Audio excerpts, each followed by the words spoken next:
ये जो हमारी बातचीत हो रही है ना, अगर कोई फाइनेंस के सेक्टर में काम करने वाला व्यक्ति या जो सीख रहा है, अगर नोट्स बना लेना, तो उसको बहुत कुछ एमबीए इन इसमें फाइनेंस है ये। हाँ, एमबीए इन फाइनेंस है ये बिल्कुल। उसको मिल जाएगा।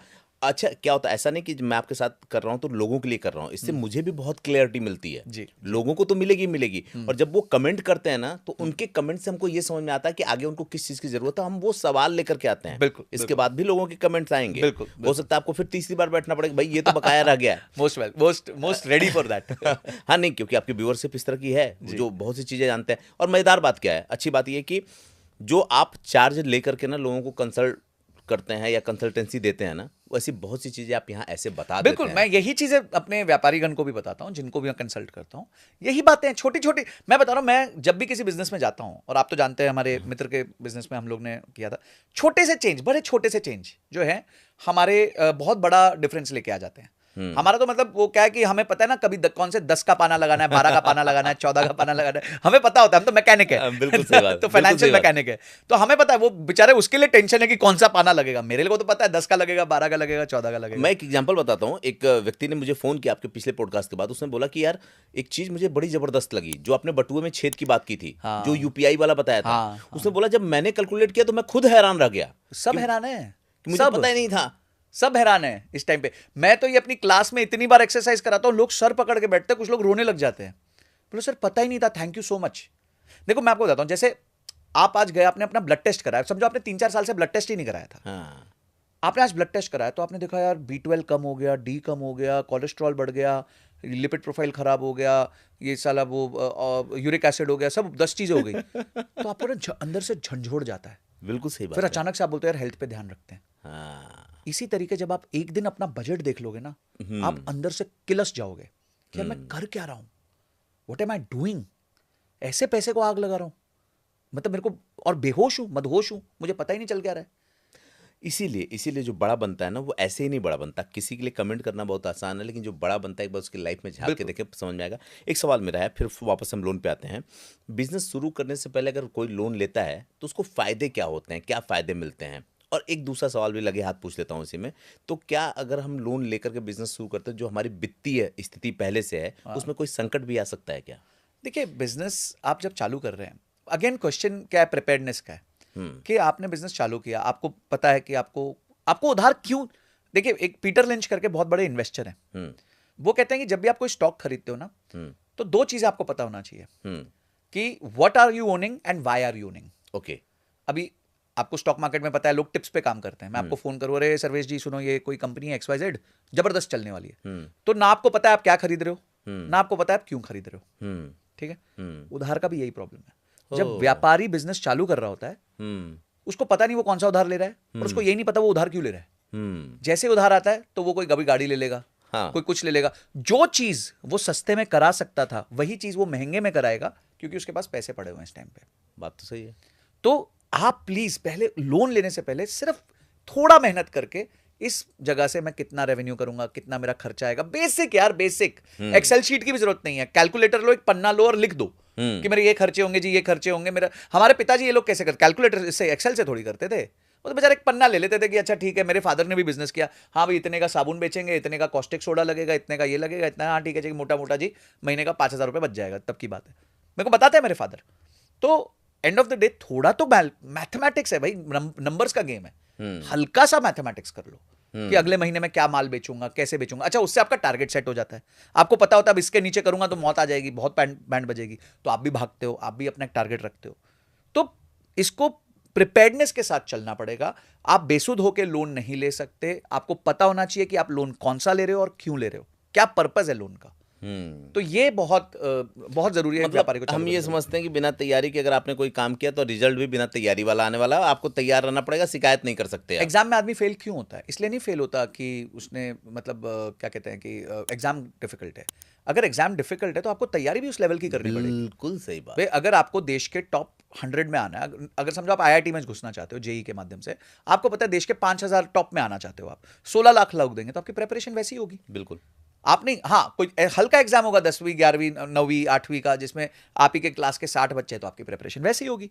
पर यहां आप नेशनल लेवल पे लड़ रहे हो, फिर आप कभी किसी दिन इंटरनेशनल लेवल पे भी लड़ोगे, तो वहां तैयारी अलग होगी भाई। रणजी ट्रॉफी के प्लेयर का क्वालिटी, आईपीएल के प्लेयर की क्वालिटी, टेस्ट मैच के प्लेयर की क्वालिटी, इंटरनेशनल वनडे के क्वालिटी में फर्क होता है। बिल्कुल होता है, तैयारी में फर्क तैयारी होता का फर्क है ना। है। हाँ कपिल देव क्या कहते थे कि 4 बजे उठने का टाइम नहीं है, 4 बजे मैदान पे पहुंचने का टाइम है। बिल्कुल सही बात तो है। उस लेवल की तैयारी करी तब वो कपिल देव बने। हाँ सचिन तेंदुलकर की स्टोरी सबको पता है, कैसे वो सुबह पहुंच जाते थे और एक ही सांस में खेलते रहते थे 16-16 घंटे एक बैट पकड़ के खेलते रहते थे। तो आदमी सचिन तेंदुलकर को देख रहा है, अरे वाह यार सचिन तेंदुलकर सर, तुम देखो तो सही वो आदमी की क्या मेहनत थी। विराट कोहली एक ही खाना पिछले पता नहीं कितने दिन से खा रहा है, चेंज ही नहीं करता। हमको रोज यहाँ भटूरा छोला चाहिए, किसी दिन कड़ी चावल चाहिए, किसी दिन राजमा चावल चाहिए। उसका बोले नहीं, तबीयत- उसके बाद हमारे को कोहली बनना है। कैसे बनोगे यार? उसका तबीयत खराब होगी, शिकायत भी करेंगे हम। तो सारा खेल इनपुट और प्रिपरेशन का है।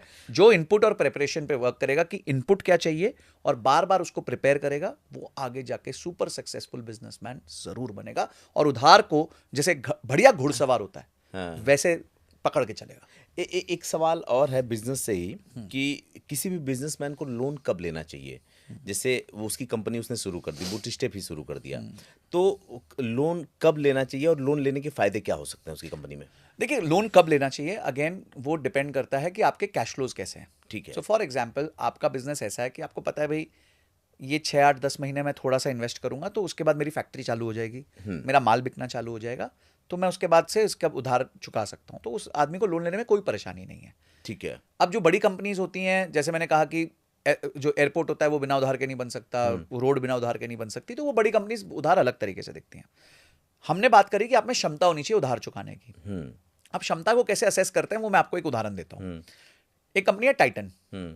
अब टाइटन का मार्च 2024 का जो प्रॉफिट था, ऑपरेटिंग प्रॉफिट था, वो था करीबन 5,250 करोड़ रुपए। ओके। ठीक है। और उनका जो इंटरेस्ट था साल का वो था 619 करोड़ रुपए। हो। अगर कोई 619 करोड़ सुनेगा तो डर जाएगा हाँ कि बहुत भैया बड़ा इतना amount है। इंटरेस्ट है।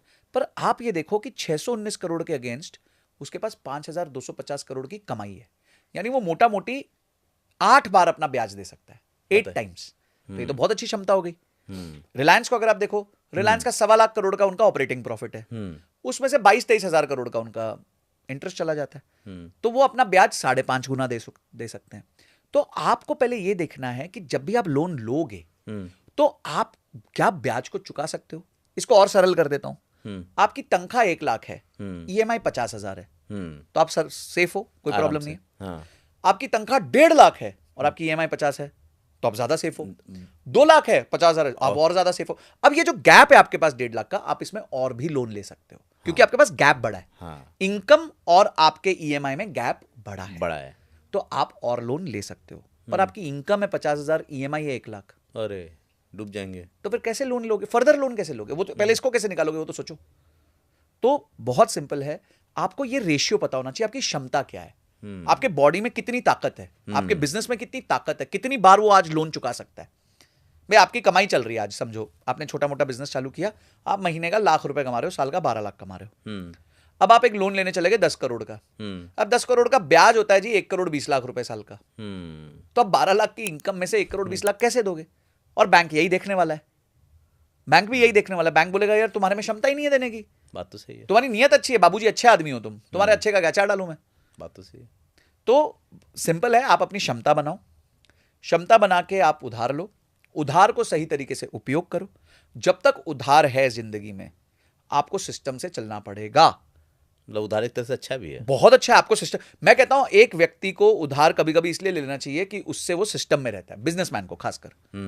कुछ लोग कहते हैं ना कि अगर आपको अपने जॉब से प्यार नहीं है तो उधार लेके घर ले लो, तो आपको अपने जॉब से अपने आप प्यार हो जाए। हाँ, ये कहावत है, इसके पीछे लॉजिक भी है। लॉजिक है ना कि हाँ। फंस गए। हाँ। तो इसी तरह जब बिजनेसमैन लोन लेता है तो वो क्या कर रहा है, अब उसको पता है मुझे बैंक को हर तिमाही पे रिपोर्ट देनी है, हर महीने ब्याज देना है, उसको बैंक को रीपे करना है, तो वो सिस्टम से चलेगा, कॉस्ट को मैनेज करेगा, छोटे मोटे खर्चे बचाएगा ताकि वो उधार चुका सके। ओके। तो मुझे लगता है कभी कभी कि बैंक, ये उधार जो है एक बिजनेस के लिए बहुत अच्छा होता है अगर वो उसको सही तरीके से उपयोग कर सके। खेला सारा है कि आप उसको उपयोग कैसे करते हो।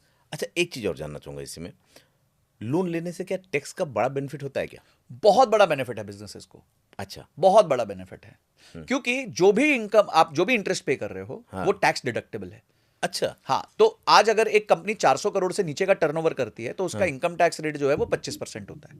अच्छा। तो आप समझ लो कि जैसे ही उसने कुछ ब्याज दिया तो उसको 25% छूट तो सरकार दे रही है, नहीं तो उसकी पूरी इनकम पे टैक्स लगता। अब वो ब्याज कट के टैक्स लगेगा। तो अगर समझो आपकी इनकम 1 करोड़ है और आपने इंटरेस्ट 0 है, तो आपका टैक्स कितना होगा? 25 लाख रुपए। पर यही अगर 1 करोड़ की इनकम पे आपका 50 लाख का ये है इंटरेस्ट है, ब्याज है, तो आपको टैक्स लगेगा 50 लाख पे। 50 लाख पे आपका टैक्स लगेगा 12.5 लाख रुपए।